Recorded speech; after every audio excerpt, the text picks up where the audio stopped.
Yo, what's up guys? I hope everyone's enjoying their week.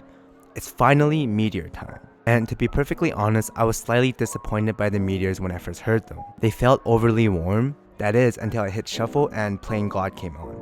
Then it all clicked and I understood why people love them so much. So let's just jump into it. The main star of the show is the low end, but more specifically the mid bass.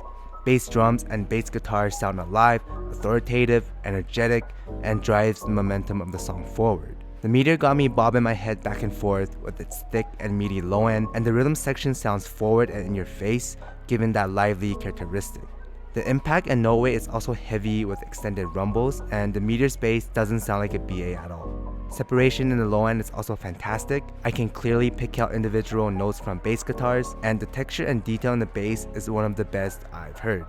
I think the Meteor is perfect for instrumental tracks, specifically songs with lots of lower frequency instruments. However, the mid-bass can't get too much on songs like Forever Love, Motto, and Traces of Time, where masking occurs and overtakes the vocals and pushes them backwards into the mix. Now, vocals aren't congested or muddy, but they do sound a bit too distant, less open, and less clear when I A/B the meteors with the OG Monarch and Cork's DSP.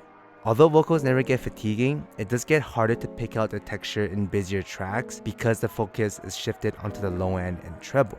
Similarly, the rest of the mid-range is also a bit colored and isn't as clean and well separated as the Monarch.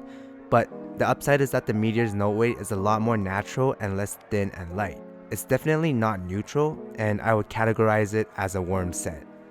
Now, usually a lot of bass-focused IEMs have bad treble extension, but the Meteor's treble is actually one of the best I've heard. Even though it may look like a lot on the graph, the extra mid-bass really helps balance this out. Cymbal strikes are surprisingly airy and extend all the way, cutting through the warm low end, and violins and flutes have a very beautiful shine to them. The treble is also very smooth and not fatiguing at all, and the overall dynamics and scaling of the Meteor is fantastic, and I highly recommend using at higher volumes. Now, I don't think the signature would have worked if there was less mid-bass, but as of now, the energy and quality from both the low end and treble is top tier. So here's where it gets hard.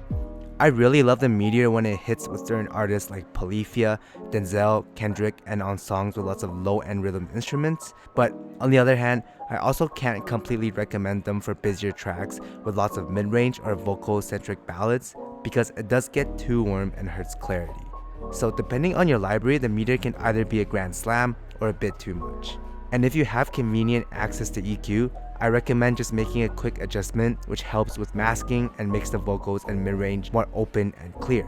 For example, on Somebody Else by the 1975, this EQ really helps make the vocals more open and easier to hear without affecting the overall momentum of the song. So I do really enjoy them, but they're definitely not an all-rounder set and more comparison with some other IEMs coming soon, but that's all for now. Thanks for watching guys, and I'll see everyone in the next video. Peace.